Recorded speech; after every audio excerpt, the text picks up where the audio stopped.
Bien, bonjour à tous. Je devrais même dire bonjour à toutes les femmes de la Guadeloupe, de Martinique, de France, enfin un peu partout dans le monde, parce que c'est la journée internationale des droits de la femme. Et aujourd'hui, on a fait une émission spéciale. Ce ne sera pas moi, parce qu'il y a des femmes.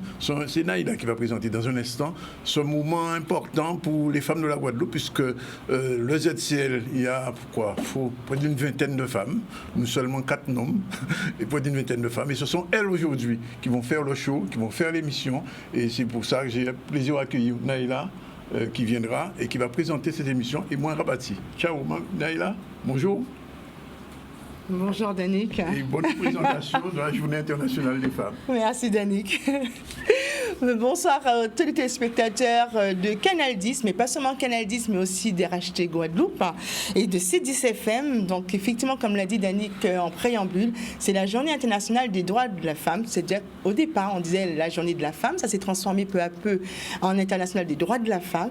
Donc pendant, on va dire, les quelques heures que nous allons passer, parce que c'est bien quelques heures, on va dépasser, c'est de 12h30 à maintenant jusqu'à 14h15. Vous allez voir ces femmes inspirantes qui font le bonheur et la joie de cette équipe ZCL News. Et bien entendu, elles sont déjà sur le plateau, prêtes à dégainer pour montrer leur savoir-faire. Et on va saluer tout un chacun, mais on va commencer par 2 jeunes dames, 2 magnifiques dames qui sont sur le plateau et bien entendu une qui n'est pas en présentiel mais qui nous a fait une petite vidéo. Donc on salue déjà celle qui n'est pas en présentiel qui s'appelle Émile Adema, qu'on connaît sous la chronique ABC des entreprises, expert comptable, et qui nous en dira un petit peu plus sur la femme entrepreneuse. Alors on va saluer Mina. Bonsoir Mina. Oui, bonjour à toutes les femmes de la Guadeloupe. Alors, si vous vous rappelez, Mina fait partie des premières, Mina Yamkamala, qu'on ne présente plus, qui avait effectivement l'habitude de nous faire part de son talent au niveau, justement. Alors, il y a un livre qu'elle vient de sortir, qui est son programme Ayurveda, pour vivre longtemps et en bonne santé. Durant toutes les chroniques qu'elle a eu à faire, c'était exactement son objectif, nous permettre d'être mieux, d'être en bien-être et d'être en bonne santé. Et on va dire bonsoir à Muriel Jean-Jacques. Bonsoir Muriel. Bonsoir à tous. Ah là là, quel plaisir de retrouver Muriel, notre coach international de ZCL. Vous vous rappelez d'elle, il y a quelques années, elle était venue justement avec ce punch pour nous montrer comment dépasser un dépassement de soi, comment avoir des attitudes, arrêter de procrastiner, ça je me rappelle beaucoup. Arrêtons de procrastiner, allons-y, fonçons. La journée de la femme aujourd'hui, nous allons foncer et on donne la parole à Muriel. Bonjour à toutes, bonjour à tous. Aujourd'hui, les femmes sont à l'honneur et je suis vraiment contente de pouvoir justement vous parler, mesdames, en cette belle journée des droits de la femme. Alors aujourd'hui, bienvenue à vous. Je suis vraiment contente d'être là, d'être tournée sur le ZCL pour pouvoir prendre le temps de discuter un petit peu ensemble et de voir comment on peut donner du sens et du plaisir à sa vie. Est-ce encore possible à cette période de notre vie en Guadeloupe, en Martinique, en Guyane et même dans toute la Caraïbe, vous qui nous suivez, parce que je trouve que c'est essentiel, c'est une de mes croyances et je vais vous en parler un petit peu plus, c'est que je pense et j'ai la croyance qu'il est primordial de s'arrêter et on ne s'arrête pas et nous les femmes, on cavale et je trouve qu'il est temps, surtout dans notre société, ça devient un acte révolutionnaire de s'arrêter, de penser à ce qui veut nous faire du bien. Et aujourd'hui, on est là pour ça, dans notre chronique, pour pouvoir se faire du bien et prendre soin de nous. Alors, d'abord, 3 raisons essentielles pour donner du sens et du plaisir à sa vie. La première raison essentielle, je trouve, c'est la santé. Alors, notre santé est primordiale et souvent, en tant que femme, on s'oublie. On pense à nos conjoints, on pense à nos enfants, on pense à nos collègues, on pense à un peu tout le monde et on s'oublie nous-mêmes. Alors que sans notre santé, sans être là pour nos proches, on n'est plus. Alors, je vais vous parler de ce qu'on appelle l'égoïsme l'égoïsme du soleil. C'est-à-dire que si on n'est pas un petit peu égoïste, eh ben, on ne sera plus en mesure d'éclairer les gens qu'on aime et les gens qui sont autour de soi. Alors, il y a souvent, on me dit, ah, mais est-ce qu'il y a une corrélation entre la pensée et puis la santé? Eh ben, je vous dirais que oui, il y a une corrélation parce que là, je suis sur le plateau, je vous parle, mais il y a certaines personnes qui ont du mal à parler en public, qui ont peur. Et c'est 70% de la population en France qui a peur de parler en public. Et tout de suite, je peux vous dire qu'il y aura une corrélation entre le mental et leur corps, parce qu'ils vont se sentir mal. Alors, on va avoir des sueurs froides, on ne va pas se sentir bien. Mais heureusement, aujourd'hui, ben, ça ne sera pas le cas. Vous allez vous sentir très bien. Et c'est pour ça que je vous dis que la santé et le mental, c'est important. C'est important de faire attention à nos émotions. C'est important de voir comment on se sent et d'évacuer tout le stress. Alors, tout à l'heure, on a vu une petite image d'une femme qui se faisait masser. Eh bien, voilà, c'est une des solutions que vous pouvez trouver pour pouvoir vous détendre et vous faire du bien. Alors, souvent, on met ça de côté, on ne prend pas le temps, mais ça vaut le coup, en tant que professionnel et la professionnelle de la santé, de prendre le temps de se faire du bien. Alors, une petite anecdote, je vous dirais, quand on parle de la santé, je ne sais pas si ça vous est déjà arrivé, mais moi, parfois, j'ai des enfants autour de moi, dans mon entourage, et il y a certains qui me disent « Ah, mais je suis au bout de ma vie ». Maintenant, les enfants nous disent « Naïla, on est au bout de notre vie ». Ça, on connaît. On connaît. Ouais, hein, on connaît. Voilà. Amina, est-ce que tu as entendu ça? Oui, approximativement. Ils sont stressés. Ouais. Alors qu'avant, est-ce qu'on connaissait c'était quoi le stress? Pas du tout. Alors ça, c'est une raison primordiale de trouver du sens à sa vie et de trouver à mettre du plaisir dans sa vie. C'est vraiment sa santé, prendre soin de soi et faire attention à comment on est et comment on interagit avec notre corps, avec notre santé, avec nos émotions. La deuxième raison que je trouve fondamentale pour donner du sens à notre vie, c'est de profiter de la vie. Parce que souvent, on court à droite, on court à gauche. Là, on a été frappé par tout ce qui est Covid, tout ce qui est maladie. Beaucoup de personnes sont encore avec des séquelles de Covid. Et je trouve que c'est essentiel de regarder ce qui est important. La famille, comme vous pouvez le voir. C'est important de se rattacher à ce qui est primordial. Et souvent, lorsque ça ne va pas dans notre vie, lorsqu'on est down, lorsqu'on ne va pas trop bien, lorsque la santé ne nous suit plus, lorsque le travail, on perd notre travail, parce que beaucoup d'entre vous, mesdames, vous avez perdu votre emploi, vous vous demandez comment joindre les deux bouts. Alors à ce moment-là, à quel moment, comment on peut profiter de la vie? Alors je vais vous dire quelque chose qui est essentiel. Ça va être vraiment de vous rattacher à tout ce qui est positif dans votre vie. Vraiment placer votre attention sur ce qui est important et ce qui marche bien pour vous. Et quand je dis placer son attention, c'est vraiment essentiel. Premièrement, placer, parce que c'est un verbe de mouvement. Ça veut dire que vous pouvez faire encore quelque chose dans votre vie, bouger les choses. Et l'attention, c'est aussi quelque chose de primordial, parce que vous allez vous concentrer sur ce qui est important et ce qui marche pour vous. Alors, si peut-être au niveau de votre santé, vous pouvez bouger vos bras, vous pouvez bouger vos membres. Même si parfois, vous sentez un petit peu fatigué, ça fait rien. Alors aujourd'hui, vous allez faire des petits mouvements, peut-être au niveau de la plage, allez juste vous laisser flotter ou rester un petit peu au soleil ou dans votre jardin également, juste vous relaxer. Parfois des choses comme ça, ça fait du bien. Alors placez votre attention sur ce qui marche dans votre vie. Ça va être important, mesdames, aujourd'hui de le faire. Et puis une troisième raison vraiment de donner du sens et du plaisir à sa vie, c'est la dignité humaine. Alors, c'est quoi la dignité humaine? C'est ce qui fait qu'une personne, sa vie vaut la peine d'être vécue.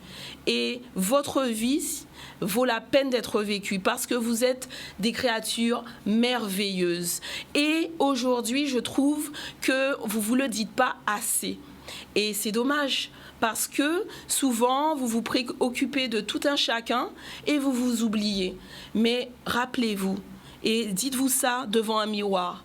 Je suis une créature merveilleuse, je suis magnifique. Et aujourd'hui, journée de la femme, n'attendez pas ce jour, le 8 mars, pour pouvoir vous le dire, mais dites-le, vous, toute l'année, c'est important. Alors, maintenant, c'est vrai que je vous ai exposé des raisons pour donner du sens et du plaisir à sa vie. Mais maintenant, je vais vous donner des pistes aussi pour en trouver et donner du sens à sa vie. Souvent, il y a des gens qui viennent dans mon cabinet, parce que c'est vrai que j'étais vite sur les chapeaux de roue, mais je ne vous ai même pas dit qui j'étais, vraiment.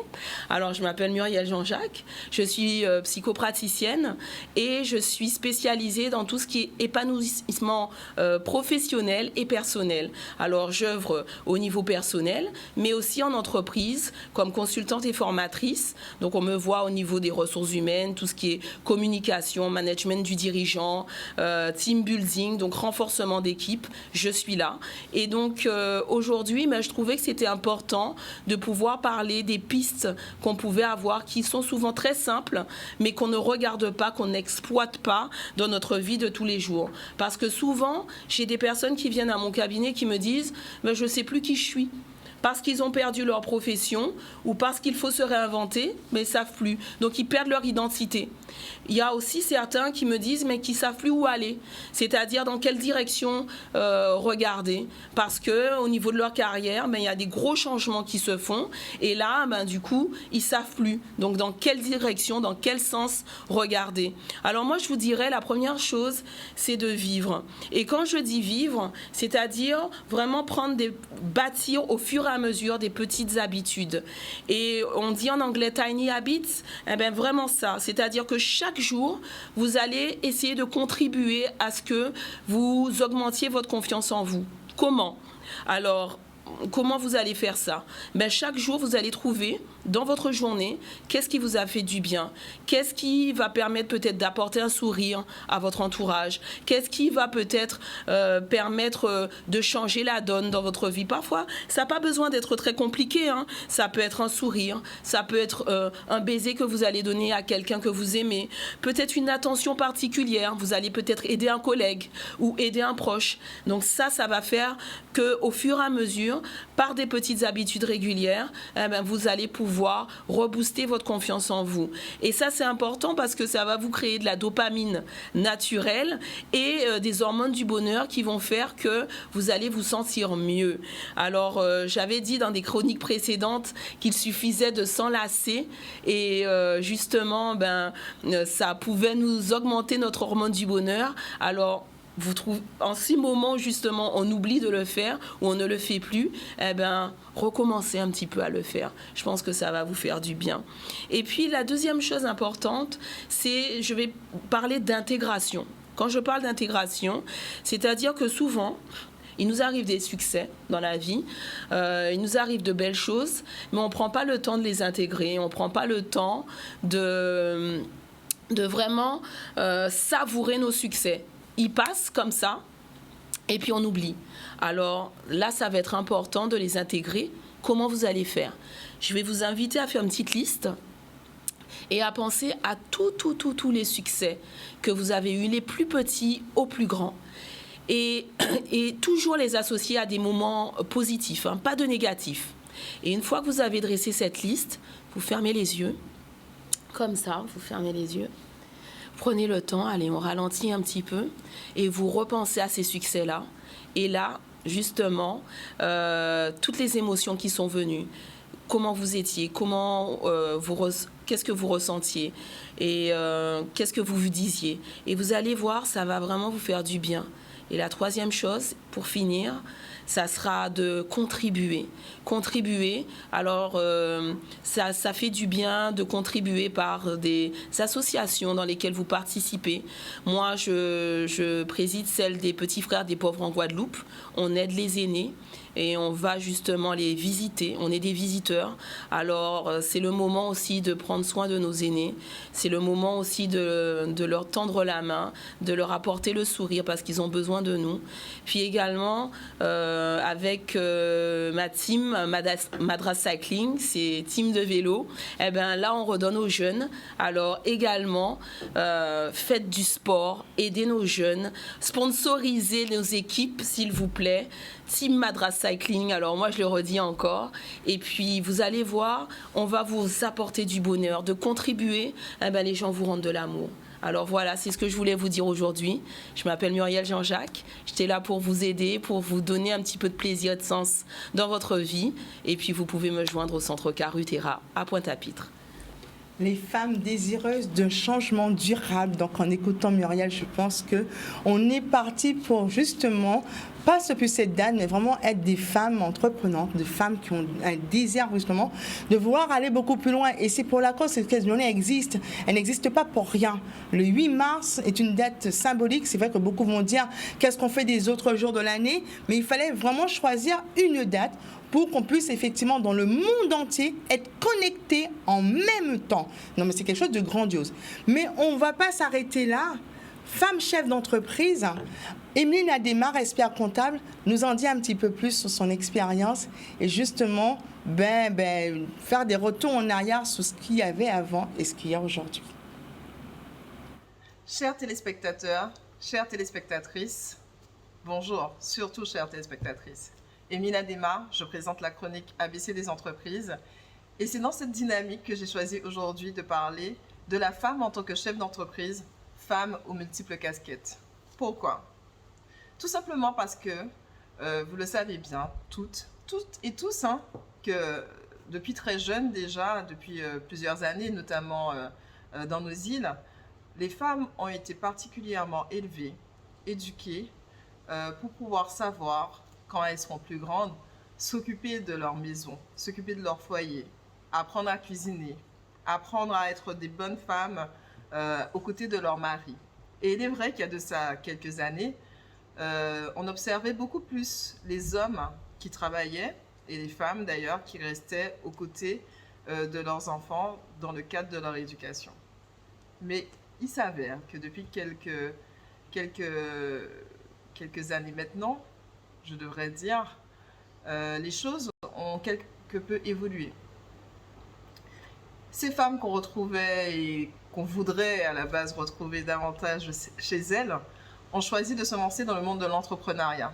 Et forcément, étant donné que ce n'était pas une habitude, il semblait plus difficile pour la femme de pouvoir s'inscrire dans ce monde entrepreneurial qui à la base est un monde très masculin. Il est vrai donc que beaucoup se sont lancés et que c'était avec énormément, pour la plupart d'entre elles, de timidité, de manque de confiance, d'appréhension qu'elles endossaient un nouveau rôle.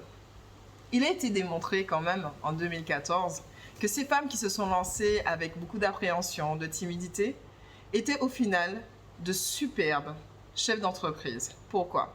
Parce que la femme, en fait, a ce souci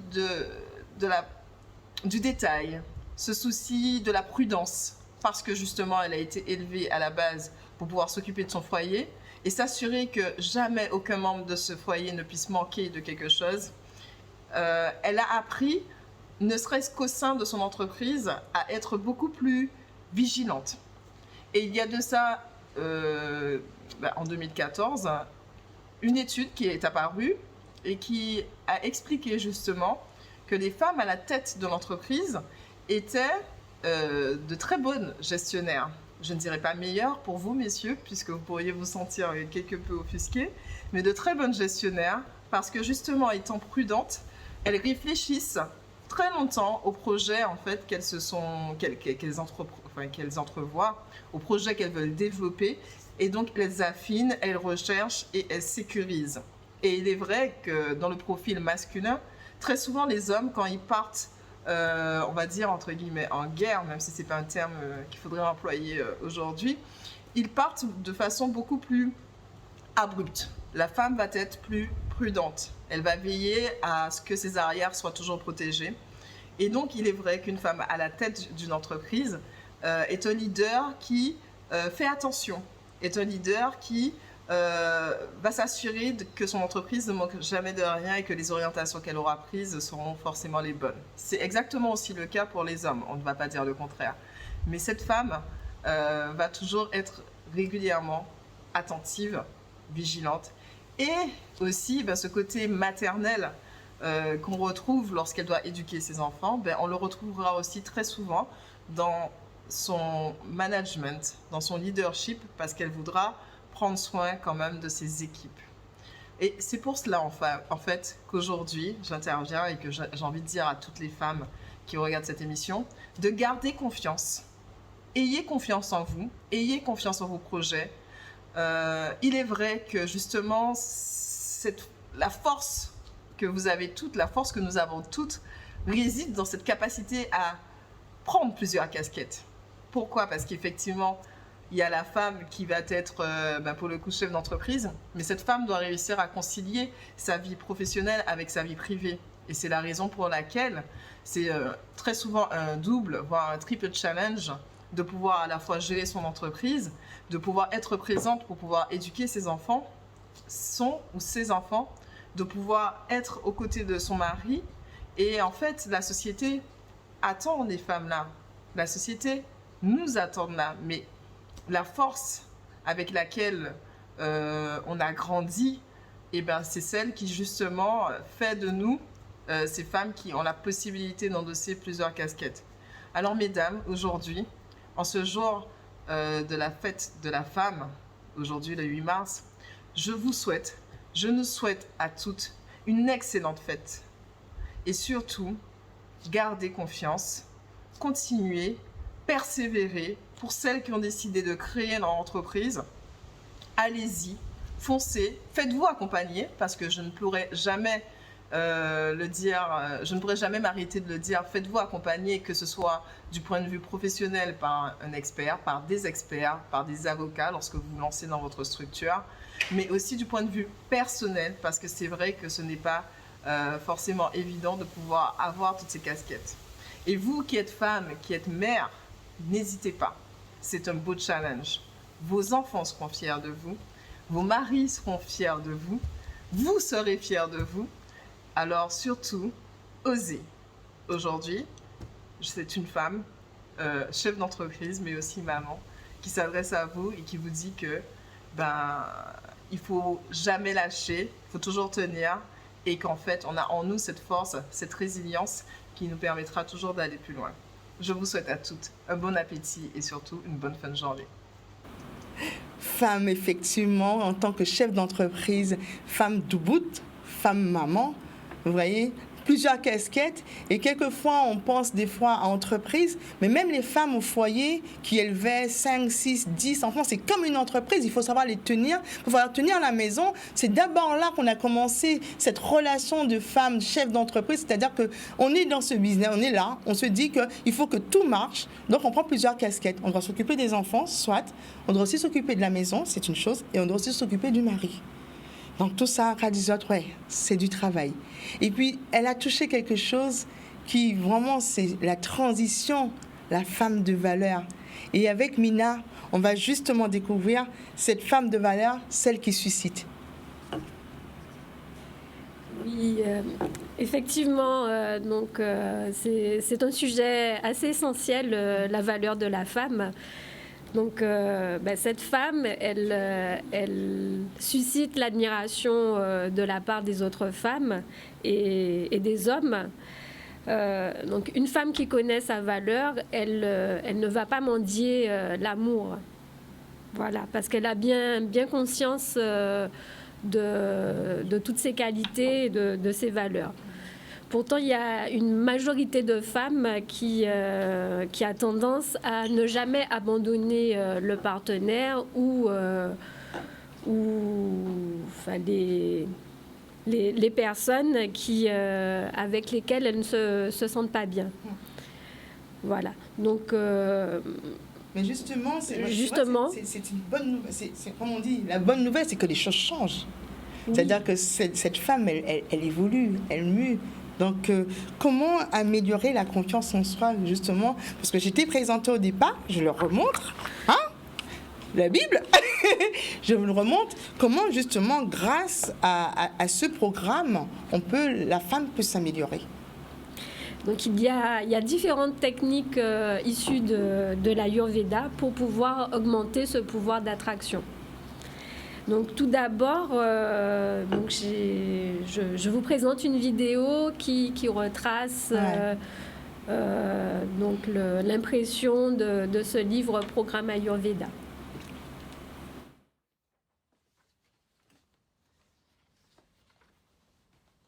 Bonjour à tous, je suis Apollo Wang à Shanghai en Chine. Voici la présentation de Call to Print. Concernant le domaine d'activité, nous sommes une société mondiale d'impression. En effet, nous imprimons tant pour le marché local que le marché mondial. Aussi, nous exportons vers plus de 40 pays développés à travers le monde entier. Notre chiffre d'affaires est en moyenne de 12 millions de dollars américains.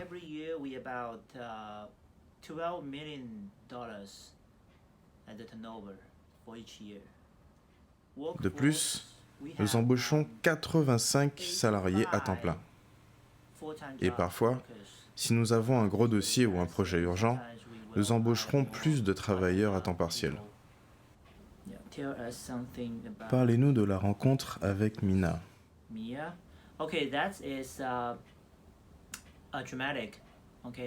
Je me souviens que ce jour-là, il pleuvait. Mina est allée au mauvais endroit et je ne sais pas où elle a trouvé cette adresse. La dame du bureau me téléphone pour me dire que Mina veut me voir. Le temps qu'elle revienne, j'ai dû l'attendre à son hôtel environ 1 heure, me semble-t-il.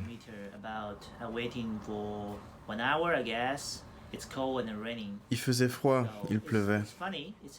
Je trouve cela drôle et intéressant car nous avons finalement passé un marché.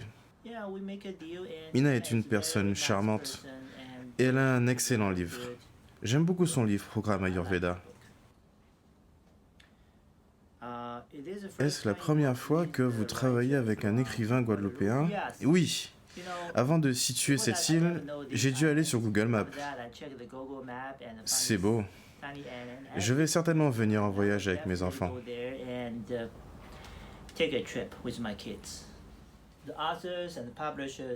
Je suis le premier à voir les livres.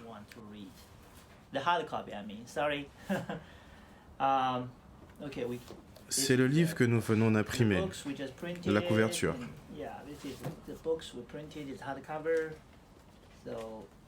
Nous imprimons également les livres scolaires de l'école primaire, les dossiers,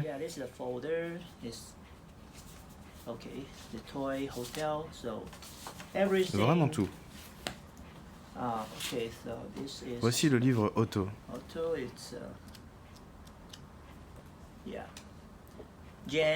C'est une amie du Royaume-Uni qui l'a écrit.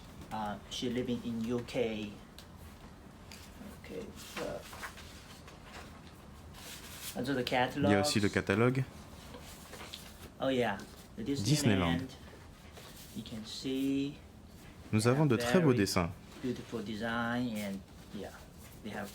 Nous avons beaucoup de choses. Même les sacs en papier brillant. Call to Print imprime tout. Je vous remercie pour votre attention. Donc effectivement, la publication de ce livre, Programme Ayurveda, fait écho à ce que disait Muriel Jean-Jacques sur le fait de faire la liste des plus belles réalisations. Et donc ce livre en fait partie pour moi.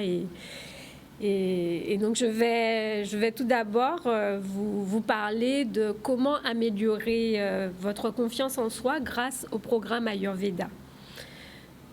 Donc la femme de valeur, elle a un comportement cohérent entre ses désirs et la réalité.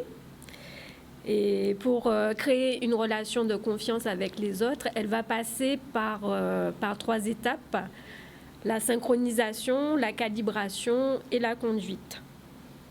Premièrement, la synchronisation, c'est faire la même chose en miroir, comme de reproduire la position de la colonne vertébrale, d'utiliser les mêmes mots.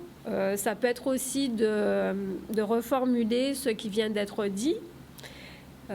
Cette reformulation donne le sentiment à l'interlocuteur donc qu'il a été entendu et compris. Et donc c'est très important dans la communication. Deuxièmement, La calibration, c'est l'observation fine de tous les comportements de notre interlocuteur. Donc c'est par exemple les mimiques du visage, le rythme de la phrase, la transpiration ou encore les odeurs. Voilà, donc tous ces éléments-là donnent des renseignements sur qui on est. Et c'est très important pour pouvoir interagir avec les autres et créer une relation de confiance. Troisièmement, la conduite. Donc, c'est-à-dire d'échanger efficacement avec l'autre pourra se faire que si il y a acceptation inconditionnelle de soi et de l'autre. C'est-à-dire que vous allez arriver à faire en sorte que l'interlocuteur se calme, qu'il parle d'autre chose ou qu'il arrête de pleurer. Voilà. Donc pour améliorer cette confiance en soi, donc c'est vraiment très important d'avoir une communication verbale et non verbale qui soit efficace. En tant que source de vie, la femme peut entretenir une bonne estime d'elle-même grâce à des conseils de beauté. Cette mère, cette sœur ou cette fille donc, a cette capacité de donner la vie et cette capacité est en fait le plus bel acte d'amour pour la femme. Donc justement, pour cultiver l'aura qu'on appelle aussi la lumière intérieure, le programme Ayurveda recommande de faire le masque de beauté à la dictame 1 à 2 fois par semaine. Donc pour ce faire, vous devez mélanger la poudre de dictame avec de l'eau ou encore avec de l'eau de rose jusqu'à ce que vous obteniez une pâte. Ensuite, vous appliquez la pâte de dictame donc sur votre visage. Il est possible de mettre des disques de coton sur les yeux pour les protéger, mais la poudre de dictame reste quand même assez douce. Une fois que le masque est sec, vous l'enlevez avec de l'eau et une éponge. Enfin, vous essuyez votre visage avec une serviette sèche. Donc, en faisant ce geste simple de beauté, donc vous remarquerez qu'il y a des vertus thermales, que le teint est matifié et que le visage est beaucoup plus lumineux. Enfin, donc au niveau des qualités humaines, une femme de valeur témoigne de l'authenticité, de la bienveillance et de la patience. Donc ce sont des qualités qu'il est possible de travailler dans la mesure où la femme vertueuse va pouvoir utiliser tout le bien qu'elle a en elle pour réaliser des actions positives. Donc, il existe des pratiques liées à l'énergie comme le Qigong et le Falun Dafa qui aident à devenir une femme entrepreneur et inspirante. La boss lady, elle va agir et parler toujours avec bienveillance des autres, c'est-à-dire qu'elle ne va pas calomnier, mettre en difficulté d'autres collègues ou des proches, ni colporter des choses négatives et néfastes. Parce qu'elle sait que cela pourrait se retourner contre elle selon la logique du karma.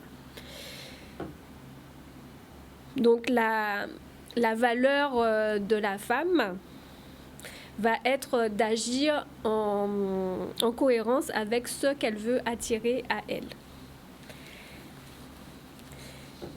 Donc je vous attends nombreux pour la présentation de mon ouvrage Programme Ayurveda pour vivre longtemps et en bonne santé. Donc ce sera le samedi 26 mars 2022 à la médiathèque du Moule à 10h. Et le mois prochain, donc le samedi 9 avril donc 2022, donc ce sera à la librairie Papyrus à Grandbourg de Marie-Galante. Voilà, donc j'espère avoir pu vous apporter donc, tout un tas de conseils pour augmenter votre pouvoir d'attraction. Merci Mina. Effectivement, l'Ayurveda, comme elle le dit, elle l'explique, elle a déjà fait pas mal de choses. Ce n'est pas une religion. Sincèrement, ce n'est pas une religion. Suivez, allez justement à sa rencontre. Vous aurez beaucoup plus d'explications. Achetez son livre. Vous aurez aussi des explications. On ne cessera de le dire, c'est qu'en se formant, en ayant la lecture, pas juste l'écoute, mais en allant à la recherche de l'information, qu'on peut effectivement répondre à certaines questions qu'on se pose ou bien retirer ces a priori, puis ces non-dits ou même des fakes, comme on aime à dire, parce que tout est mis dans le même panier, mais bon, on n'a que des femmes inspirantes et des expertes ici, donc j'espère que vous avez pu passer un moment, premier plateau super agréable, mais là, il faut qu'on fasse la pause publicitaire pour aller à la rencontre de d'autres femmes inspirantes. À tout à l'heure. De retour sur ce plateau, 13h10 ou 13, je ne me rappelle plus quelle heure il est parce qu'on est un petit peu en avance là, mais bon, c'est pas grave.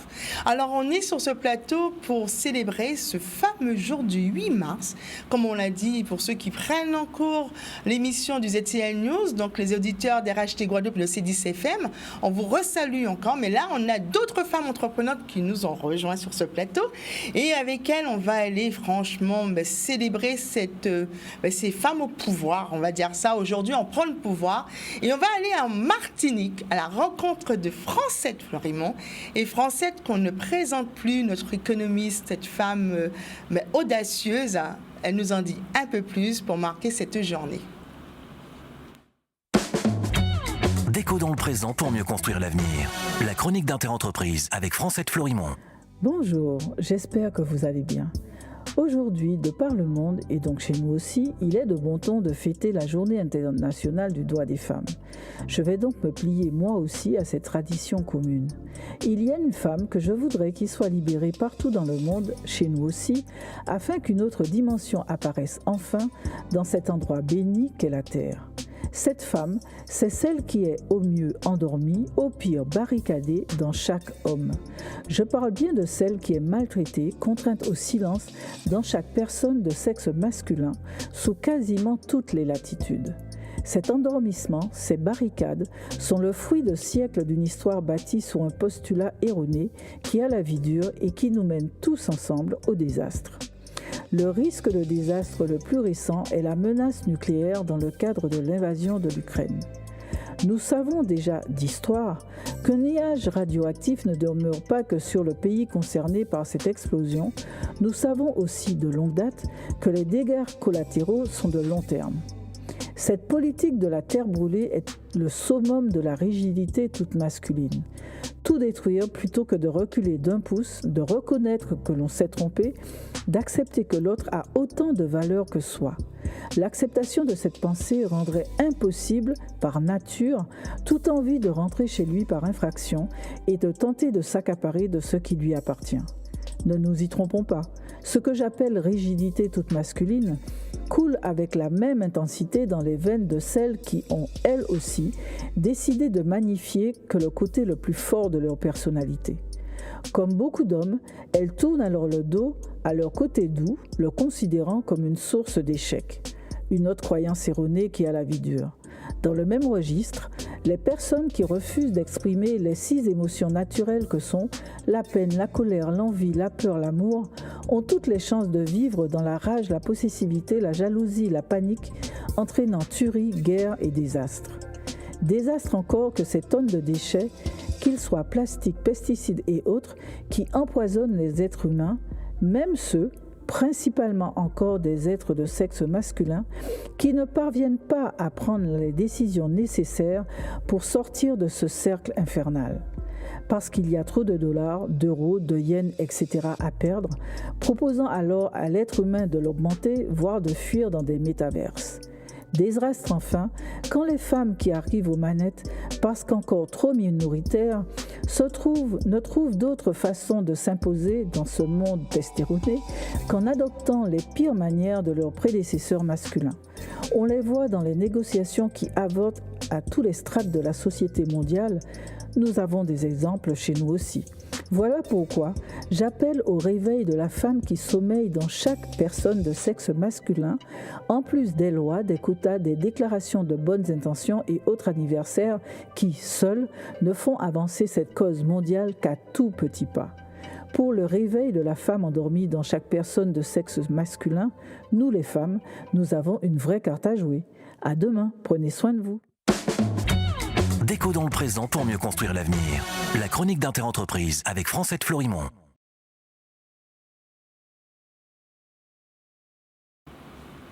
Cette femme que les hommes ne veulent pas faire apparaître en eux. Franchement, Francette, sa petite phrase, je pense que c'est une phrase choc.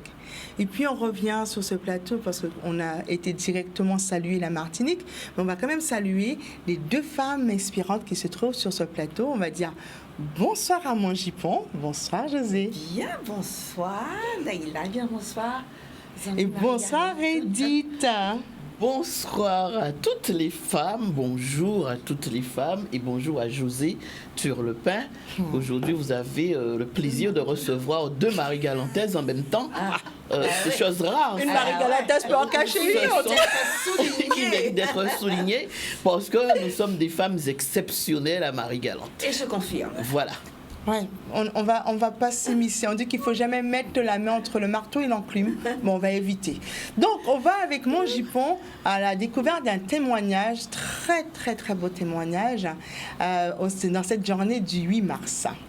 Alors, cette journée du 8 mars, j'ai fait le choix de présenter Jacqueline Cashpirtol, qui est ma femme inspirante pour cette journée du 8 mars, qui est une femme qui a inspiré beaucoup de femmes comme moi-même et présenter son parcours de l'institutrice, la maîtresse d'éducation physique au Collège du Bouchage, puis la créatrice du Centre guadeloupéen de danse à l'Académie du Cap. En image, Jacqueline Cashpirtol. Bonsoir Jacqueline, ma maman de cœur. Pour la Journée internationale des droits de la femme 2022, tu es ma figure, ma femme inspirante. Et je voudrais partager avec le grand public, le public de Canal 10 et du ZCL, mon vécu, ton histoire, notre histoire.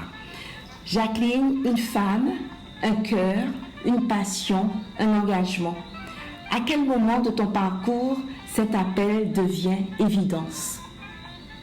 Donc de l'atelier de Jacqueline Cashmere qui avait fait son chemin, attention, j'avais créé aussi avant le Centre guadeloupéen de la danse, le Centre guadeloupéen de la danse avec, comment je dirais, un partenariat avec la Fédération française de danse. Et après, eh bien, la rencontre d'Yves qui me permet qui nous permet d'avoir les mêmes ambitions pour le cas, nous fait créer l'Académie du Cap. Donc après mon atelier, l'atelier de danse de Jacqueline Cashmere, voilà la création de l'Académie du Cap. Je n'aurai pas le temps de te dire ce qu'est l'Académie du Cap. Tu le sais, José. L'Académie du Cap, première école de danse et musique traditionnelle de la Guadeloupe. Mais Jacqueline, j'ai envie de dire même des Antilles. Et cette école, en plus de transmettre les savoirs, les richesses de nos traditionnels, les richesses culturelles de notre pays, mon ambition, mon rêve, c'était de faire que cette culture puisse être reconnue après avoir fait ce travail dans les écoles de l'éducation nationale en parallèle, voir que c'était un élément incontournable de notre culture, mais de notre vie. Et faire qu'il soit fondateur pour nous, qu'il nous permette de reconnaître que nous sommes riches loin de ce que l'on nous dit et que l'on veut nous faire croire bien souvent. Et donc, je peux dire que j'ai réussi grâce à vous, mes élèves, que je remercie du fond du cœur. Et ma plus grande réussite, c'est quand je regarde des familles comme la tienne, José. Ta maman non, toi qui emmènes ta fille, qui emmène Cora que j'embrasse très très fort. Tu emmènes ta fille à la danse. Et j'emmène ma maman aussi à la danse. Alors tu emmènes d'abord ta fille, attends j'arrive, tu emmènes ta fille à la danse. Et après avoir emmené ta fille à la danse, eh bien qu'est-ce qui se passe? Toi tu te mets à danser. Et après avoir dansé, eh bien toi tu emmènes ta maman. Et aujourd'hui, le fils de Cora est à la danse, est à l'Académie du Cas également, élève danseur, élève tambouillé. Voilà 4 générations, c'est ça ma plus belle réussite pour la Guadeloupe. De savoir faire prendre conscience que notre culture, elle est belle, que notre culture, elle peut nous permettre d'être des citoyens debout, elle peut nous permettre d'être au service de notre pays, elle peut nous permettre de nous épanouir. Elle également, une passion. Moi, je ne peux que dire merci. Une passion, ah oui, c'est une passion et une passion qui m'a mené, une passion qui m'a tout donné, qui m'a donné l'amour, qui m'a permis de distribuer l'amour. Et une passion après l'Académie du Cas qui a été créée. C'était un besoin, c'était une attente des gens de tout milieu, des gens de toutes conditions. C'est ce que je voulais. Il y avait avant cela, il y avait des groupes folkloriques. Mais là, c'était vraiment ce que je voulais, que tous ceux qui le voulaient le viennent pour leur bonheur et pour apprendre et pour s'épanouir. Et quand aujourd'hui, tu m'appelles ta maman de cœur, je dis, oui Jacqueline, tu as réussi. Donc voilà, donc danser pour danser, danser pour connaître la tradition, mais danser les danses de son pays pour s'affirmer, pour être, pour se respecter soi. Apprendre à se respecter parce qu'on est riche, mais respecter l'autre. Et c'est ça dont nous avons besoin. Merci à toi, ma chère fille de cœur, José. Ce fut avec plaisir. Et j'embrasse encore toutes les femmes de la Guadeloupe et je leur dis encore une fois, Kimbirette. Et restons debout, quoi qu'il arrive. Et la Guadeloupe a besoin de nous. Merci à toi et merci à tous.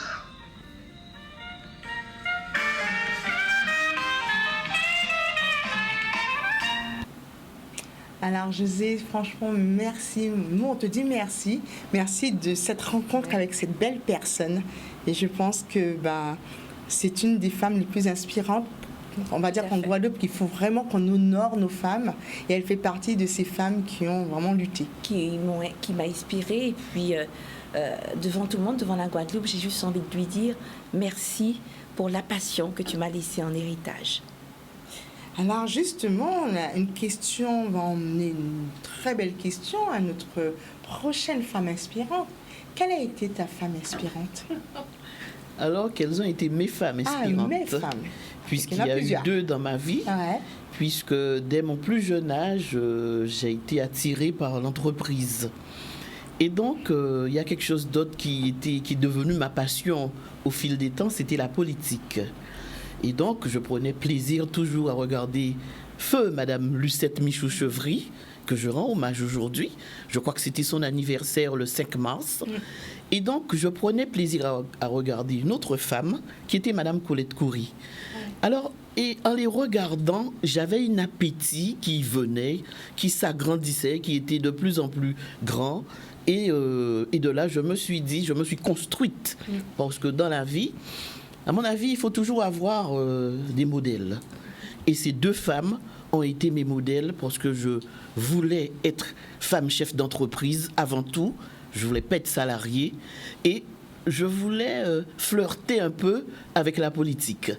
Et quand Madame Colette Coury est venue me chercher dans ma Marie-Galante, ma petite Marie-Galantaise, j'étais chef d'entreprise déjà, pour que je sois à la chambre de commerce, j'ai eu un moment de panique. J'étais un peu prise de panique, quoique ce n'est pas tout à fait mon tempérament, mais j'étais très flattée de voir cette grande dame venir me chercher en me disant « Tu viendras à la chambre avec moi », alors que je ne connaissais rien. Je connaissais rien, mais je me suis forgée, j'ai travaillé pour que je puisse être ce que je suis aujourd'hui. Et quelques années plus tard, Madame Michou-Chevry fait appel à moi pour que je sois avec elle en politique. Alors, pour moi, ma vie a été un peu comblée en quelque sorte, puisque faire de la politique avec l'une des plus grandes et faire de l'économie avec l'une des plus grandes, donc j'étais au milieu, je n'avais qu'une seule chose. C'était pas de rentrer en conflit avec ces femmes-là, puisque c'était des femmes de... C'était Madame Chevry, une femme de tempérament, de caractère, qu'on tout le monde connaît. Et Colette Coury, c'est encore une femme de tempérament et de caractère. Donc quand on est entre ces deux femmes-là, on n'a qu'un choix. Le choix, c'est de progresser et de s'élever. Quoiqu'au départ, moi, c'était aussi dans mon tempérament, puisque j'ai toujours voulu œuvrer vers l'entreprise. Et donc, pour faire la part des choses, c'est vrai que quand je suis arrivée au lycée de Bainbridge, j'avais 18 ans, j'ai dit que je ne veux plus aller à l'école. Parce que j'avais déjà construit. À cette époque-là, je crois que je faisais déjà du développement personnel, puisque j'avais construit déjà ma vie, ne sachant pas, n'étant pas doué pour les grandes études, peut-être n'étant pas doué, ne voulant pas faire les grandes études, puisque jusqu'à ce jour, je suis autodidacte. Et ça n'a pas empêché d'être ce que je suis aujourd'hui. Et donc, c'est pour cette raison, si j'ai un message à faire passer aux femmes, c'est de croire en elles. Nous, les femmes, nous sommes des femmes fortes. Il ne faut jamais capituler. Et il faut toujours suivre son instinct et bâtir son projet, mais avant tout, avoir des modèles, avoir des objectifs. Et c'est comme ça que je me suis trouvée dans l'entreprise à Marie-Galante pendant à peu près 25 ans. Et après, j'ai fait une reconversion. Il ne faut pas non plus avoir peur quand l'entreprise commence à tousser un peu, on va dire ça comme ça, ne pas avoir peur de se reconvertir. Et là, je suis dans une reconversion, j'ai fait une reconversion depuis à peu près une dizaine d'années qui me réussit très bien et qui réussit à la Guadeloupe puisque je suis thérapeute holistique, je suis naturopathe. Et donc, dans la vie d'une femme, il faut qu'elle suive son instinct et il faut que la femme se réalise, elle. Il ne faut pas faire par rapport aux autres. À un moment donné dans la vie, il faut penser à soi et il faut faire pour soi. Et je dis que bon, et c'est de là maintenant qu'on se construit, qu'on devient soit une femme inspirante, on devient soit une femme de pouvoir, on devient une femme de tempérament, des qualités femmes que moun pas aimé trop parce que bon, il y a trop de tempérament, ça il faut le dire, mais à un moment, il faut s'estimer et il faut utiliser son potentiel. Et c'est ce que j'ai fait et c'est pour cette raison aujourd'hui, je suis là et pour vous dire, hein, vous les femmes, vendredi soir, la commission des très petites entreprises de la Chambre de commerce que je préside organise une très belle soirée qui va honorer, qui mettra 8 femmes courage et femmes d'expérience en lumière ce soir-là. Et donc, n'hésitez pas à vous lancer dans l'entreprise. C'est vrai, parfois, on pas ni jour de repos, pas ni jour pour aller danser. Mais c'est vrai, quand on est dans l'entreprise, il faut se donner à fond pour qu'on puisse réussir ce qu'on fait, surtout quand on croit en soi. Et surtout quand une femme entreprend, c'est très facile pour l'autre de critiquer, surtout si elle échoue. Et donc, ça, il faudrait que les femmes se mettent en tête. Dans la vie, on peut réussir, on peut tomber, on peut lever, on peut tomber, on peut lever, on peut tomber, on peut lever. Et je vais dire que femme, c'est châtaigne. Ça, n'oublions pas ça, on repousse toujours. Donc, je vais dire aux femmes aujourd'hui, prenez courage, soyez pas pessimistes, soyez optimistes. Dans la vie, les choses ne sont pas toujours simples. Il y a de bons jours, il y a des jours moins bons. Mais croyez en vous, croyez en vos projets, croyez en vos objectifs et faites comme moi. Moi, je suis une femme autodidacte qui, depuis 38 ans, je suis dans l'entreprise et l'entreprise me réussit et je réussis à l'entreprise. Donc, voilà, je ne sais pas si j'ai tout dit. Oui, tu as tout dit. On va dire, on ne demande pas de dévoiler le secret. C'est vrai que beaucoup de femmes se posent la question, comment vaincre cette peur du changement, parce que tu es dans une reconversion. Quelle est la clé qui permet justement de se dire, c'est le moment? Franchement, je vais vous dire, la peur n'existe pas dans mon vocabulaire. Il faut simplement avoir des projets, avoir 1, 2 projets et regarder lequel qui correspond. Moi, quand je me suis reconvertie, puisque bon, mon aïeule, elle était frotteuse et matrone, donc je me suis orientée naturellement vers tout ce qui était massage, développement personnel. Et ce qui a été mon allié de taille dans ma reconversion, ce sont les formations. Je n'ai pas hésité à partir en Indonésie, à faire des formations sur le Canada, à faire des formations sur Londres. Donc, je me suis donné les moyens d'être une bonne et de ne pas rester dans l'à peu près, dans l'approximatif. Et donc, je dirais à toutes les femmes, formez-vous, il n'y a pas d'âge pour se former. Ça, il faut enlever cette barrière-là. Il n'y a pas d'âge pour se former. Il n'y a pas d'âge pour se reconvertir. Faites ce que vous avez envie de faire. À un moment, on peut faire pour l'autre. À un moment, on peut faire avec l'autre. Mais à un moment donné dans la vie, on a besoin de se réaliser soi. On a besoin de vivre à partir de ce qu'on fait. On a besoin de se réaliser. On a besoin de s'estimer. On a besoin d'avoir une liberté financière. Et on a besoin d'être soi. Et je vais dire aux femmes, connais-toi toi-même. Très belle. Voilà. Je ne peux que corroborer et dire à toutes les femmes qui nous regardent, soyons ambitieuses pour nous-mêmes. Ce qui est difficile, c'est de ne pas oser. Comme diraient ceux qui ont bien entendu, la phrase qu'on va répéter avant de passer à la pause pub, femme se châtaigne, ne toujours qu'à pousser. Nous pas rien qu'arrêter à terre, nous qu'à dire en phrase que nous aussi, nous aimons que nous attendons, nous avons monde qui marche en arrière, on joue nous à terre, pas l'aider. Comme ça, nous allons relever plus vite. Et puis, de toutes les façons, nous avons toute jeunesse en nous, grand-maman, grand-papa, toujours dit Timoun, mettez-vous du bout, chébé du bout à haut, aille de l'avant. C'est des paroles nous toujours tonnes. Eh bien, je là, ni des belles madames dans les plateaux là qui disent, chébé, pas molly. Bita pas jamais facile. Il faut lever tous les matins, il y aura du conseil, il y aura le matin, il y aura bon café. Voilà ça? Donc, trop bon arrangement, trop ça pas arrangement. Effectivement. Donc, sur ces belles paroles avec ces belles dames inspirantes, joviales, comme on me le dit souvent. Oh là là, elles sont avec un sourire. Donc, vous avez compris, il n'y a pas d'âge pour se former. Ça, j'ai bien entendu. Et puis, c'est vrai que Edith, elle est modeste. Elle fait un travail énorme au niveau de la CCI. Je peux vous dire, hein, c'est vraiment une femme pas seulement inspirante, mais une femme entreprenante. Elle prend, parce qu'on se dit qu'il faut faire pour les autres, mais elle fait beaucoup pour les autres. Elle ne fait pas seulement avec, elle fait beaucoup pour les autres. Et nous aussi, à notre tour, c'est à nous de l'honorer, parce que sincèrement, on profite pour te dire merci pour le travail que tu as accompli. Bien, merci. C'est avec beaucoup d'humilité que j'accepte ces félicitations. Merci. C'est un arrêt pour moi. 13h35, il est l'heure de prendre la deuxième pause publicitaire et on se retrouve avec d'autres femmes tout aussi talentueuses et magnifiques sur ce plateau. À tout à l'heure. Troisième plateau du ZCL News. Alors, sincèrement, je pense qu'on passe depuis 12h30, on rencontre des femmes extraordinaires. Et là, on va à la rencontre d'une de nos chroniqueuses je pense que c'est saison 2 ou saison 3. Elle n'est pas parmi nous, mais elle nous a envoyé une très belle vidéo. C'est India Claude. Elle tenait une chronique de naturopathie pour ceux qui s'en rappellent. Donc, on va aller à la rencontre justement de cette nouvelle personne qui nous présente justement sa passion.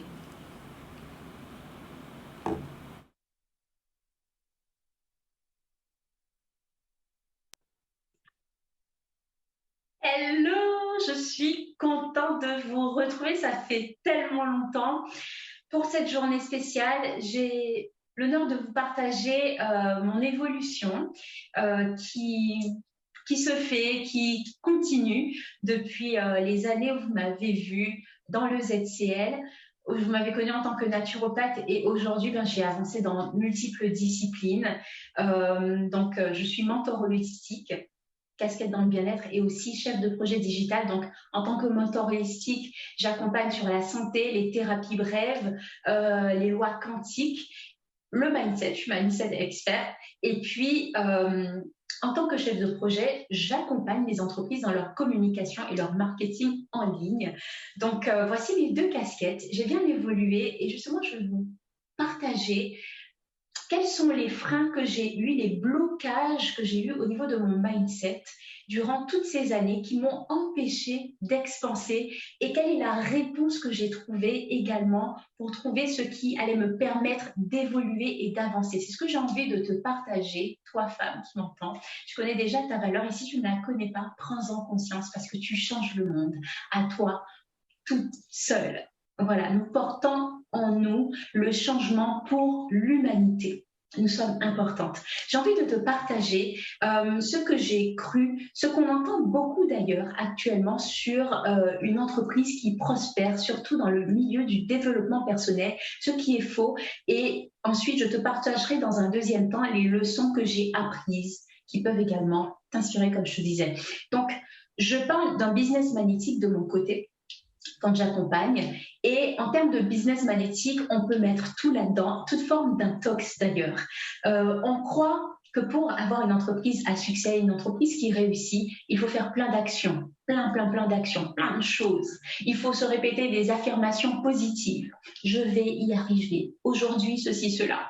On croit qu'il faut rédiger des chèques d'abondance à la nouvelle lune. On pense que parce qu'on croit qu'on va y arriver, parce qu'on le visualise, cela va se matérialiser. Alors, je t'ai pris les exemples les plus... caricaturaux, où je tourne à la dérision un peu certaines choses. Mais ça, ce sont des intox. Il y a des choses qui fonctionnent, mais on va aller vraiment dans ce qui va changer ta vie. Et je t'ai pris 3 critères pour cela, parce qu'il y en a pas mal,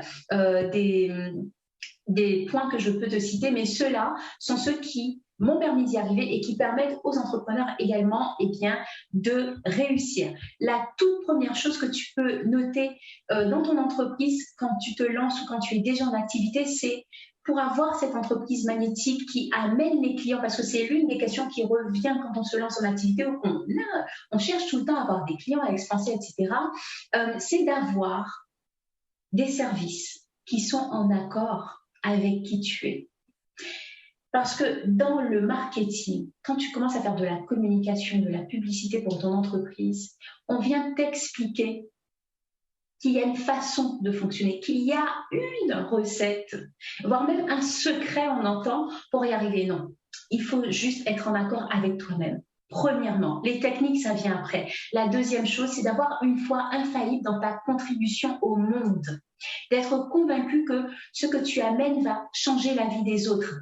Ensuite, on te fait croire qu'il faut faire plein d'actions obligatoires. Non, comme je te disais, moins tu en fais moins d'actions obligatoires et fais plus d'actions qui vont te faire vibrer, qui vont te mettre en joie, qui vont allumer le feu en toi.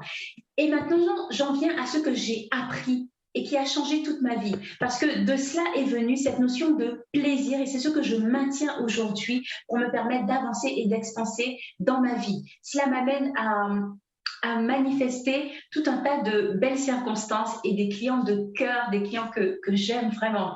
Ce que j'ai appris et que j'aurais aimé qu'on me dise, c'est que quand on crée son entreprise, notre entreprise est le reflet de l'expansion que l'on va avoir au niveau personnel. C'est comme une médecine. On apprend les codes de la réussite, mais notre entreprise vient aussi soigner les parties de nous qui sont blessées, peur d'échouer, peur de manquer d'argent, peur de ne pas avoir de clients, peur d'exprimer sa vérité, peur d'endosser plusieurs rôles et d'être débordé entre maman, chef d'entreprise, épouse, etc. Il y a toutes ces peurs. Et ce que j'ai appris également, c'est que la première personne qui doit croire en toi, en ton projet et en tes services, c'est toi-même. J'ai appris aussi que mes résultats et mon chiffre d'affaires ne sont pas qui je suis. Mes résultats ne changent rien à ma valeur. Tu es valable à 100%, quoi qu'il arrive. Quoi qu'il arrive, tu n'as rien à prouver à quiconque. Ça, c'est autre chose que j'ai appris. Cela m'a permis d'arrêter de vouloir être Miss Parfaite, Miss, qui correspond aux critères, aux codes de la société, à ce que l'on attend de moi. Enfin voilà, je m'arrête là pour aujourd'hui. Mais je te dirai, prends du plaisir dans ta vie, kiffe ta vie, sois en joie, fais ce qui te fait vibrer et tu verras que tu vas expanser de l'intérieur, que les résultats sont d'abord intérieurs. Les autres ne vont pas les voir, même toi, tu ne vas pas les voir, mais tu vas les sentir, s'intégrer à l'intérieur pour venir ensuite émerger à l'extérieur. Quel que soit le temps que ça prend, ton entreprise est juste le reflet de la personne que tu es et que tu deviens. Je suis India Claude, mentor holistique et chef de projet et j'étais contente de te partager cela. À très bientôt. Débloquer le subconscient justement pour plus de plaisir dans sa vie, dans son business, tel que vient nous donner quelques pistes par India Claude, chef digital et coach. Alors on va continuer avec une autre de nos anciennes chroniqueuses qui est justement Marie-France Goujo-Ekna, et avec elle on va voir la femme plurielle avec l'interview justement de Désirée Aven. Bonjour. Je suis ravie de vous retrouver après ces mois d'absence et tout particulièrement en cette journée du 8 mars. J'ai choisi aujourd'hui d'interviewer Aven Désirée. Elle illustre à mes yeux la femme avec ses valeurs, sa façon d'être, sa façon de s'investir hors des cases que l'on nous attribue trop souvent.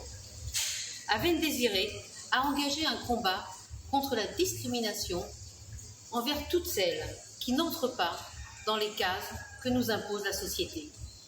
Aven, bonjour. Bonjour à vous. Alors, je suis ravie de vous accueillir. Et ma première question, vous m'avez confié, il y a quelque temps, qu'il vous avait fallu des années avant de vous accepter et de vous apprécier. Est-ce que vous pouvez, en quelques mots, nous raconter ce parcours? Bien sûr. Alors, ce parcours a été très long. Dans un premier temps, il y a une prise de conscience après plusieurs régimes et du sport à outrance jusqu'à détraquer mon métabolisme et je n'arrivais plus à perdre. À ce moment, j'ai dû m'accepter telle que j'étais et la prise de conscience a commencé à partir de 2013 où j'ai créé la page Facebook Féminité voluptueuse et métissée où je délivrais astuces et réflexions pour permettre aux femmes de s'accepter. En les aidant, je m'aidais aussi. C'était une thérapie. Parfait. Alors ça, effectivement, il y a eu beaucoup d'étapes. La page Facebook existe toujours, mais l'autre étape majeure que vous avez franchie, c'est en 2009. Et en 2009, en fait, vous avez décidé de participer au concours Ronde Guadeloupe. Pourquoi est-ce que vous avez lancé un tel défi? Alors, Miss Ronde Guadeloupe, c'était surtout pour mettre mon image au service de cette cause. Après 6 ans justement de cheminement, d'acceptation, il était temps de mettre mon image, de montrer une femme différente, une femme active, dynamique, ronde, loin des critères qu'on attend d'elle. Et alors, donc, après ce premier challenge, vous vous en êtes lancé d'autres. Racontez-nous rapidement. Alors, il y a eu plusieurs challenges. Il y a eu le concours Miss International Ronde et Prestige Francophonie, où j'ai représenté la Guadeloupe en 2021, novembre 2021, pour être plus précise, et la Guadeloupe a remporté la couronne. Depuis, je mène toujours le même combat, la représentativité positive. Absolument. Alors, vous avez également, comme vous êtes une femme très active, vous avez proposé à Loïc Amboulet, qui est un de nos artistes bien connus en Guadeloupe, vous lui avez proposé, en fait, vous lui avez soumis une idée. Racontez-nous cette aventure. Alors, dans un premier temps, ça a été une discussion entre nous, car nous sommes collègues au CHU de Pointe-à-Pitre. Et je lui ai fait le constat justement que dans les clips, on retrouve toujours le même type de femmes et que beaucoup de Guadeloupéennes ne se retrouvent pas dans ce type de femmes. Et là, il m'a dit, mais tu sais, tu m'inspires quelque chose. Il est revenu vers moi avec une chanson qui s'appelle Janvier, qui est une ode à l'amour inconditionnel, l'amour bienveillante et l'acceptation de soi. Absolument, donc c'est exactement ce que vous défendez et ce que vous continuerez bien sûr à défendre, notamment à travers l'association Amazon. Bien sûr, je suis l'ambassadrice depuis 2020. Donc, alors ça sort un petit peu, si vous voulez, de ce que je défends actuellement, mais c'est une continuité, une globalité, car la femme ronde, elle peut défendre plusieurs projets. Et là, j'accompagne l'association Amazon, une association de femmes atteintes de cancer du sein. Eh bien, écoutez, Aven Désirée, merci beaucoup. Merci pour cette journée du 8 mars. C'est un très beau témoignage. Je vous remercie, chers téléspectateurs. Au revoir. On confirme très très très beau témoignage d'une femme qui s'assume, une femme qui inspire les autres et une femme qui se dépasse. Alors on va aller à la rencontre d'Isabelle Faye. Il y a quelques mois, cette jeune femme que vous rencontrez tous les vendredis pour sa chronique et qui va nous parler justement du combat de la femme noire pour la liberté et l'émancipation du peuple noir. C'est à toi Isabelle. Chères téléspectatrices de Canal 10, mesdames, en ce jour qui est le nôtre, en ce jour du 8 mars où la femme est mise à l'honneur, je tiens aujourd'hui à vous dire un grand bonjour. Et aujourd'hui, je vais parler des femmes d'Ubud, des femmes potomitan. C'est pour ça que j'ai choisi de parler de 2 femmes noires, 2 militantes, 2 femmes qui se sont battues, chacune à sa manière, pour libérer le peuple noir. Je vais donc parler d'Angela Davis et de Gertie Archimède. Ces femmes noires inspirantes que nous devons connaître et qui doivent nous inspirer et inspirer les générations futures et les petites filles pour qu'elles soient demain les femmes d'Ubud, les femmes potomitan comme ces deux grandes dames. Elles ont été des leaders, elles ont été des pionnières dans leur pays, dans leur communauté, pour construire un monde meilleur et plus égalitaire. Ces femmes noires ont apporté des contributions extraordinaires et à tous les niveaux. Angela Davis est une femme noire américaine qui est née en Alabama. C'était une militante, une féministe qui s'est battue et qui a œuvré pour défendre les droits des hommes et des humains. Militante du mouvement des droits civiques aux États-Unis, au fil des années, elle s'est révélée être une icône de la lutte contre le racisme, mais aussi une féministe. Et nous devons nous rappeler de ces combats qui ont été menés par ces femmes noires. Gertie Archimède, une compatriote, une Guadeloupéenne, première avocate inscrite au barreau de la Guadeloupe, une femme qui a milité et qui s'est battue pour les minorités. Et ces 2 grandes dames ont un destin commun, puisque Gertie Archimède a défendu Angela Davis. Donc aujourd'hui, mesdames, ce sont ces femmes qui doivent être nos icônes. Ce sont ces femmes qui doivent être nos exemples pour construire un avenir meilleur, où la liberté est au cœur de nos combats. La liberté pour tous les peuples opprimés, la liberté pour toutes les personnes aujourd'hui minoritaires qui sont bien entendu victimes de discrimination, pour lesquelles les droits, les obligations ne sont pas toujours respectés. Aujourd'hui, mesdames, soyons fiers d'être des femmes d'Ubud, des femmes potomitan et des femmes qui, chacune à sa manière, œuvrent pour la cité, œuvrent pour la Guadeloupe, œuvrent pour l'Afrique, œuvrent pour tous les pays qui sont aujourd'hui assiégés, si je puis dire. Merci pour votre écoute et je vous souhaite encore, et nous nous souhaitons bien entendu, une belle journée de la femme. Alors justement, ces femmes inspirantes continuent à faire le plaisir et le bonheur du ZCL News. Donc elle nous a présenté 2 magnifiques dames, on ne pouvait pas ne pas parler d'elles. Mais on va parler d'une qui est déjà sur le plateau et qui aussi nous fera partager avec un grand plaisir. On a parlé de reconversion. Je crois qu'on est trop fort. Non, faut se le dire, c'est notre moment. On est trop fort. Donc, on va saluer Iman Soudan.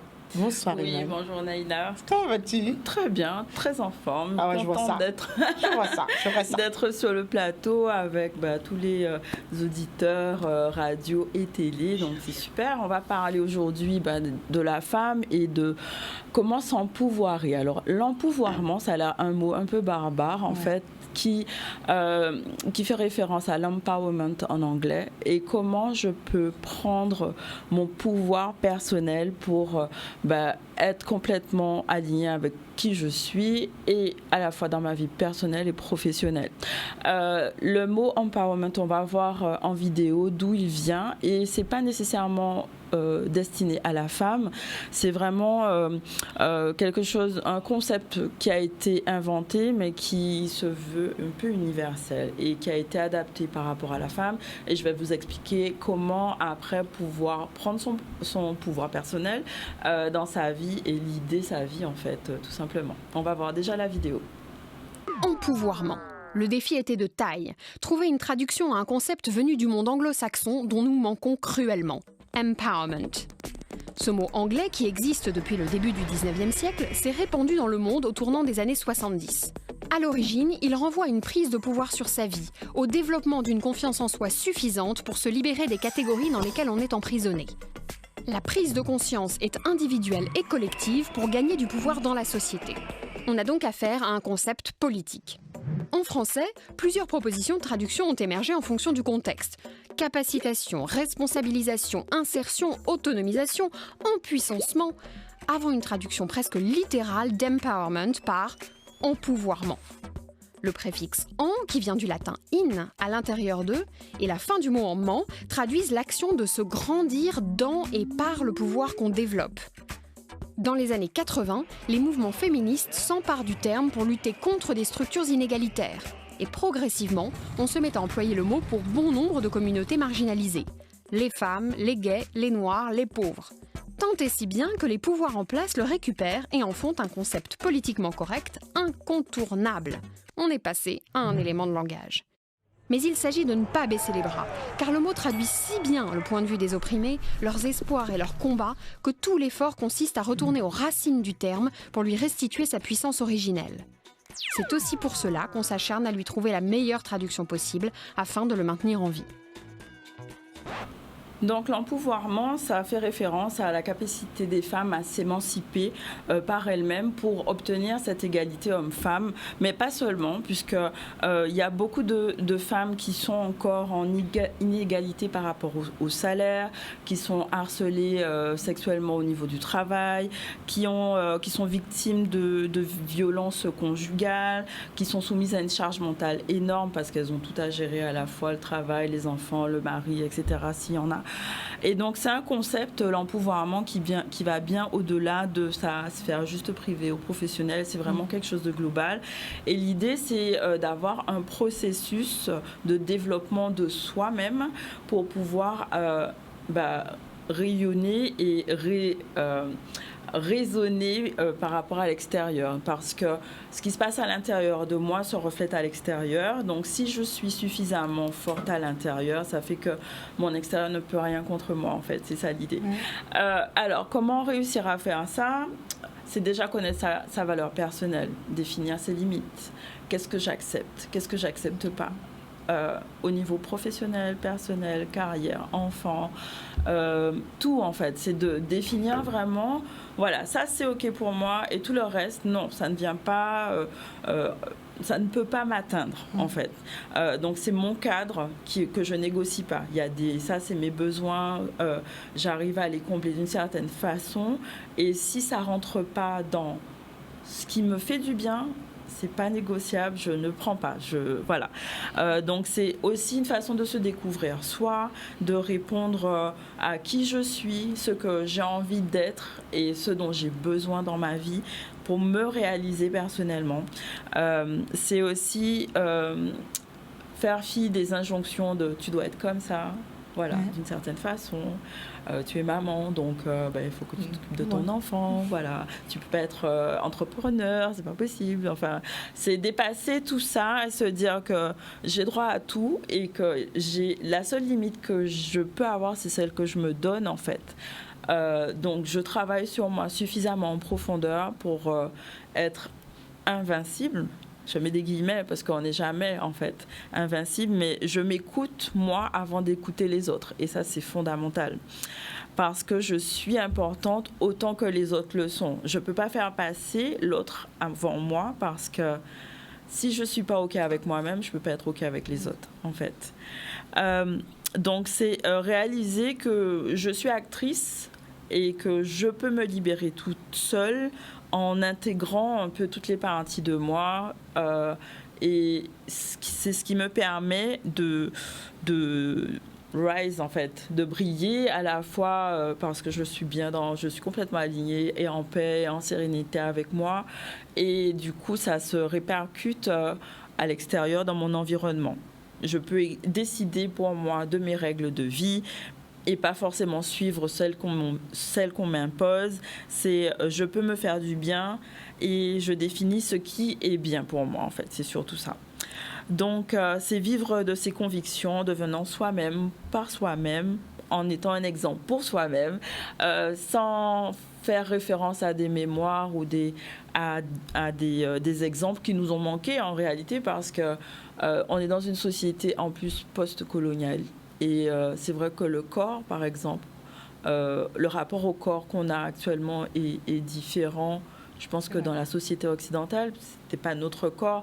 Et le fait, par exemple, de danser, c'est un pouvoir libérateur énorme, parce que je prends possession de mon corps et je décide de faire ce que je veux avec. Donc, passer par le corps, c'est une clé, mais ça peut être aussi de réaliser que voilà, il y a certaines choses qui sont pas tout à fait ok, j'ai envie de travailler, donc je veux me faire accompagner par exemple par un coach, par un mentor, par d'autres techniques qui existent, et trouver le moyen en fait de reprendre le pouvoir, mon pouvoir. Voilà. Très bien dit. Le power, empowerment. Ouais, empowerment. Nous avons des milangans, mais nous avons le pouvoir. Donc, on prend le pouvoir. Aujourd'hui, c'est exactement ça. Nous prenons le pouvoir. Donc, le pouvoir se fait aussi après la pub. Parce qu'on n'a pas fini.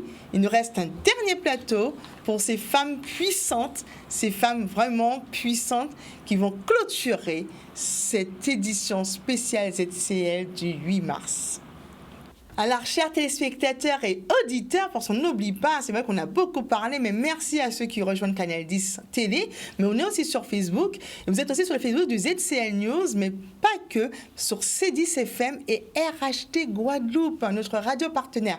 Et on continue notre série de rencontres de femmes, on va dire, potomitan, ça le monde qui permet de à ça, mais bon, c'est pas grave, il faut pour tout le monde.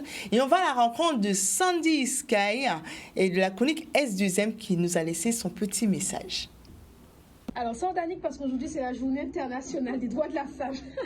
Laisse-nous briller, là. Salut à toutes, c'est Sandy Kelly pour la chronique S2M. Et je suis contente de pouvoir m'exprimer aujourd'hui à l'occasion de cette journée des droits de la femme. Alors, je suis chroniqueuse, mais je suis également jeune chef d'entreprise et je tenais à m'exprimer vraiment pour vous encourager, pour vous motiver également, mesdames, vous qui avez des projets, vous qui avez des ambitions, vous qui rêvez d'entreprendre également, je vous encourage vraiment à foncer et à rester focus. J'aime dire que la femme est puissante. Nous avons des ressources que nous négligeons nous-mêmes et bien souvent, nous restons cantonnés sur des expériences douloureuses que nous avons vécues sans même savoir que ce sont ces expériences qui font ressortir de nous le meilleur. Oui, mesdames, ce sont ces expériences qui font ressortir de nous le meilleur. Ne pas rester dans sa zone de confort, mais vraiment se challenger tous les jours, se fixer des objectifs et vraiment se motiver à les réaliser. Alors, vous qui m'écoutez aujourd'hui, je vous encourage vraiment à prendre de réelles décisions aujourd'hui et à vous donner tous les moyens vraiment pour y arriver. Et quand je dis tous les moyens, ça va commencer déjà par votre attitude. Il faut être, comme je le dis toujours, convaincu pour être convaincante. Soyez convaincu, ayez foi en vous-même, en vos projets, en vos ambitions et faites tout pour pouvoir les réaliser. Je vous dis à très bientôt. Et oui, à bientôt Sandy, et effectivement, soyons des femmes convaincues pour être des femmes convaincantes. Ça, c'est vraiment la belle transition.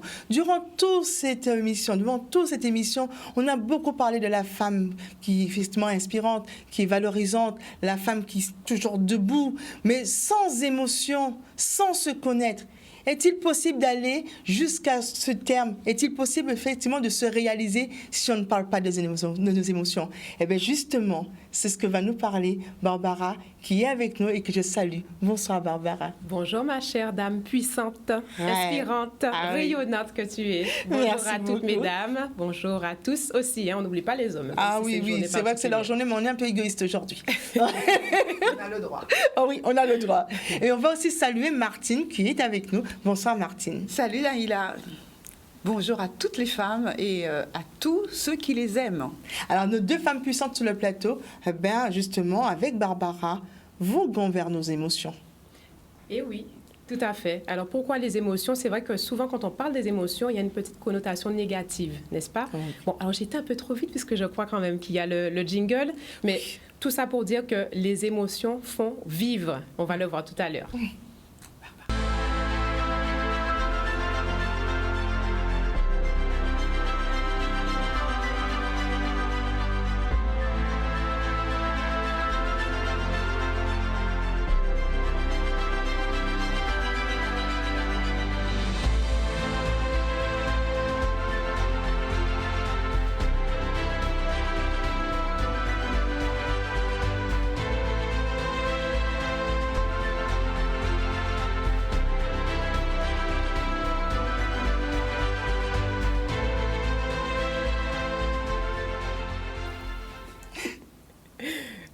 Alors oui, effectivement, très beau générique. Vous découvrez en même temps, vous voyez une femme puissante.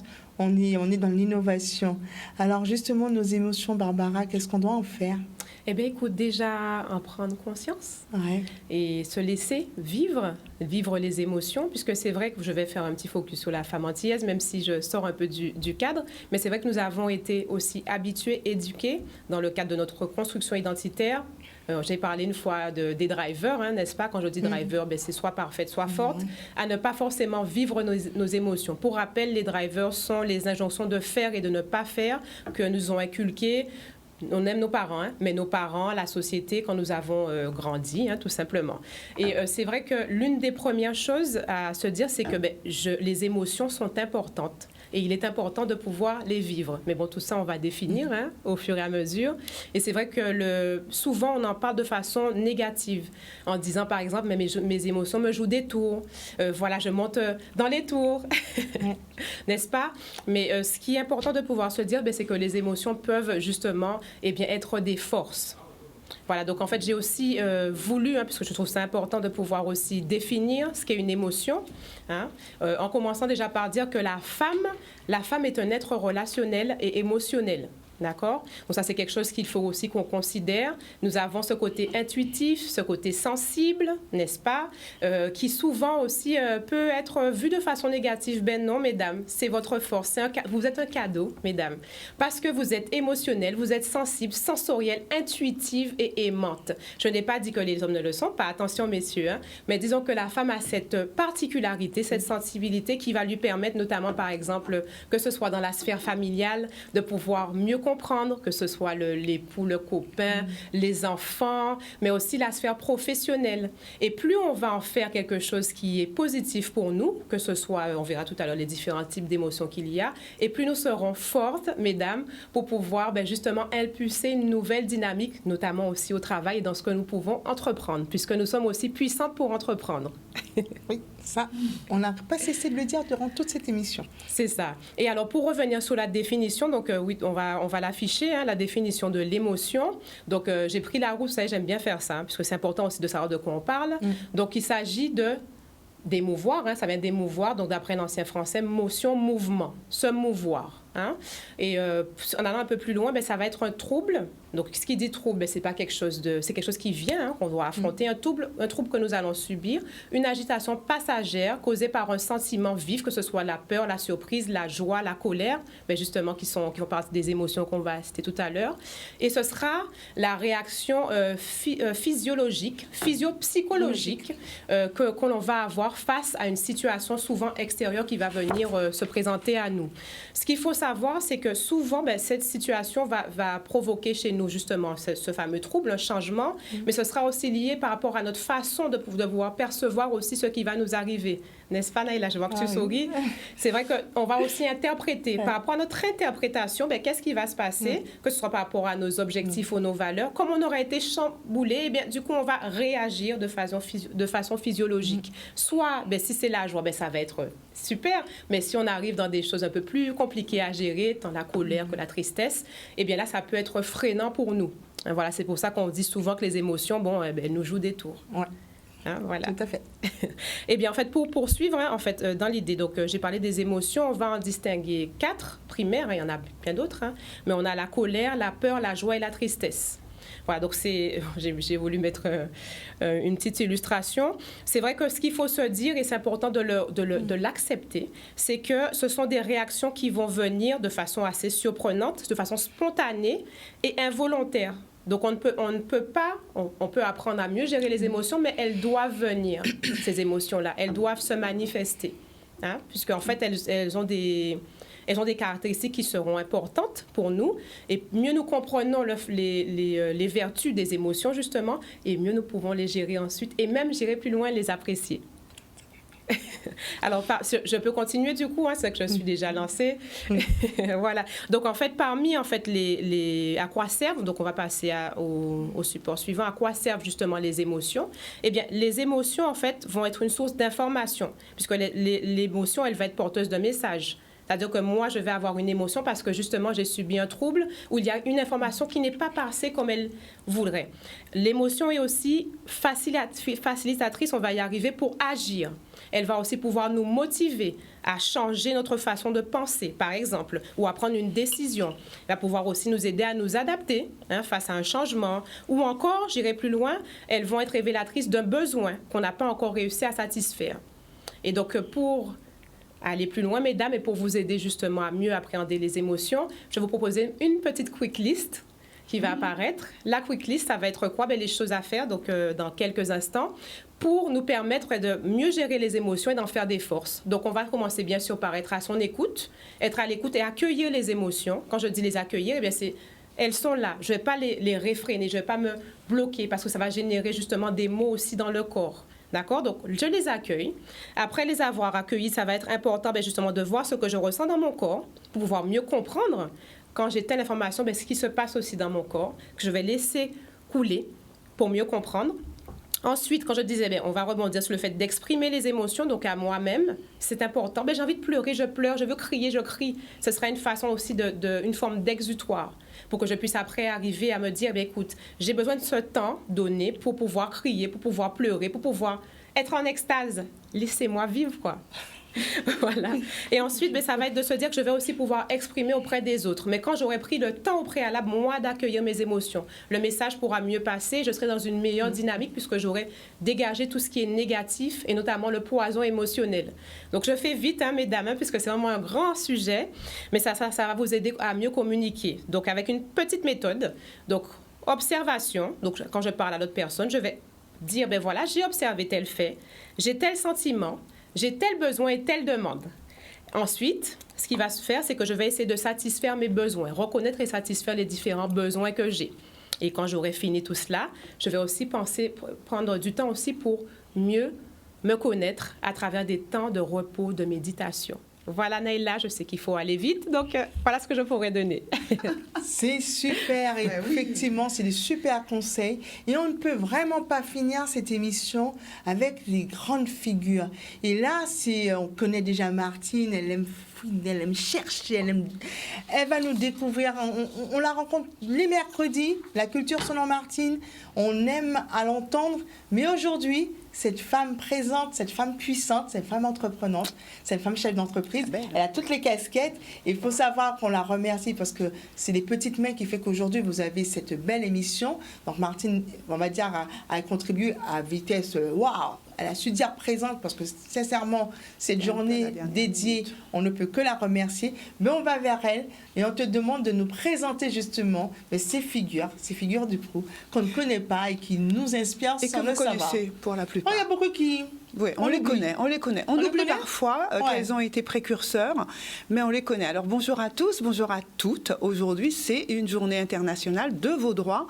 Mais au-delà de cette journée, de toute façon, ces droits, vous les avez, vous les défendez au quotidien, vous êtes présente à tout moment. On a cessé de le répéter dans cette émission, vous êtes des femmes puissantes, même si parfois certains auraient tendance à vous faire croire le contraire. Surtout, n'écoutez pas ces gens-là. Soyez vous-même. Et encore une fois, Barbara vient de vous donner des clés pour être encore plus présente dans votre vie, plus affirmative, plus puissante et plus, comment dirais-je, sûre de vous et de ce que vous faites. Alors surtout, ne croyez pas les marchands des amours. Les femmes puissantes, il y en a eu beaucoup. Et moi, aujourd'hui, je voulais parler et honorer brièvement quelques-unes d'entre elles. Alors, bien sûr, il n'y aura pas tout le monde parce que j'avais un panorama de femmes vraiment très importantes à choisir, mais il fallait bien en retenir quelques-unes. Et j'aurais plaisir aujourd'hui, au travers de cette journée spéciale, de vous parler de quelques femmes spéciales que vous connaissez pour la plupart d'entre elles. Elles sont au nombre de 8. Alors, j'ai choisi ce chiffre 8 parce qu'aujourd'hui, nous sommes le 8 mars. Et que ça me semblait intéressant pour pouvoir sélectionner ces femmes. Et puis, il y aura peut-être 1 ou 2 bonus à la fin si nous en avons le temps, parce que ce temps sera très court et on me fait déjà signe que non. Donc, des femmes remarquables. Pourquoi je les ai choisies? Parce qu'elles ont participé à notre émancipation. En tout cas, elles ont contribué largement à cette émancipation et à ces droits. Elles sont noires pour la plupart, parmi celles que j'ai choisies. Et puis, elles ont toutes joué un rôle à un moment ou à un autre de leur vie et de la nôtre pour aujourd'hui. Et puis surtout, il y en aura 2 d'entre elles qui seront plus particulièrement des femmes qui ont joué un rôle très important, cette fois-ci, au niveau de la culture. Alors, on y va tout de suite. Je passe par plusieurs pays et je commence par 2 d'entre elles qui sont aux USA, aux États-Unis. Et je ne m'arrêterai pas beaucoup puisque une de mes collègues en a parlé, Angela Davis, donc je ne resterai pas longtemps sur elle, mais j'avais quand même envie de faire ce petit focus qui est, tout le monde le sait, qu'elle a été une militante des droits de la femme et de l'homme américaine. Et elle a énormément lutté en faveur de ces Noirs d'ailleurs et entre autres contre la guerre du Vietnam. Elle est née en 1944, elle est toujours vivante, elle est toujours une femme active et donc née d'une famille militante, et bien effectivement elle a continué à aller dans ce sens. Et que dirais-je d'elle aujourd'hui, de cette femme ? Entre autres, elle est l'une des premières en 69 qui avait adhéré aux Black Panthers et elle avait à l'époque seulement 25 ans. Et cette femme qui a été poursuivie par le FBI et qui a dû être en cavale pour se défendre, eh bien, elle a dû se battre et aujourd'hui, elle continue à défendre la cause noire. Donc, ça valait le coup de dire un petit mot encore sur elle. La seconde femme que j'ai retenue, je n'en ai déjà parlé dans mes chroniques, Rosa Parks. Femme afro-américaine qui a été l'une des premières également à refuser de céder sa place à une personne blanche dans un bus. Et c'était en 1955, elle a refusé de céder sa place et elle a été à l'origine d'une véritable prise de conscience sur la façon dont il fallait lutter contre ces ségrégations raciales qui existaient à l'époque aux États-Unis. Et elle a rejoint à l'époque les rangs de Martin Luther King. Voilà pour cette femme américaine. Une autre que vous connaissez aussi, parce que j'en ai parlé, elle est de France, mais elle est née aux États-Unis, mais elle a adopté la France. Joséphine Baker, qu'on est en train de... Toute cette année lui a été consacrée, vedette de spectacle, d'un premier spectacle intitulé La Revue Nègre pendant les années folles. Eh bien, cette Française franco-américaine, il faut savoir que l'une de ses forces et l'une de ses, comment dirais-je, de ses engagements, eh bien, ça a été celui de s'inscrire également dans l'armée française durant la Seconde Guerre. Grande résistante, elle a une popularité qui lui a permis de rendre des services importants au contre-espionnage français. Une popularité également qui lui a permis de lutter contre le racisme et elle a participé de manière extrêmement forte et engagée pour l'émancipation des Noirs. Et donc, étant donné qu'on a peu de temps, Joséphine, j'en ai déjà parlé, donc je ne vais pas trop m'appesantir sur elle, mais vous pourrez trouver tellement d'informations sur cette femme puissante qui a élevé tant d'enfants, une 12aine, enfants qu'elle a adoptés de divers pays du monde. Je vais retourner vers l'île Sœur, la Martinique. Et la Martinique, on a peu parlé d'elle. Et je veux parler de Jenny Alpha, qui est née en 1910 à Fort-de-France. Une femme, elle aussi, puissante, puisque dès l'âge de 19 ans, elle s'émancipe en allant sur Paris pour chercher sa voie, poursuivre ses études qu'elle délaisse assez vite pour choisir les planches, le théâtre. Ce fut sa passion pendant plus d'un demi-siècle. Et elle a percé au niveau du jazz, au niveau du musical, mais elle a été surtout une militante, une militante féroce pour la reconnaissance de la culture créole, et ses convictions lui ont permis de rencontrer d'ailleurs Léopold Sédar Senghor, Aimé Césaire, et toutes ces personnes lui ont permis de construire ce cheminement qu'elle faisait dans la défense à la fois de la culture créole, mais également de l'émancipation des femmes. Et une autre, qui elle est africaine, Myriam Makeba, que je regrette de n'avoir pas rencontrée. J'écoutais et j'écoute encore ses chansons. J'ai lu beaucoup sur elle.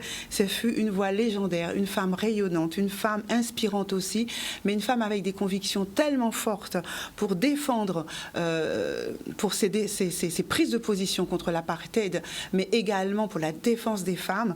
Eh bien, cette femme est morte le 9 novembre 2008 dans un ultime concert qu'elle faisait en Italie. Elle est morte sur scène. Et c'était quelque chose d'incroyable après ce moment de plus de 50 ans où elle a donné de sa voix, où elle a donné de sa défense.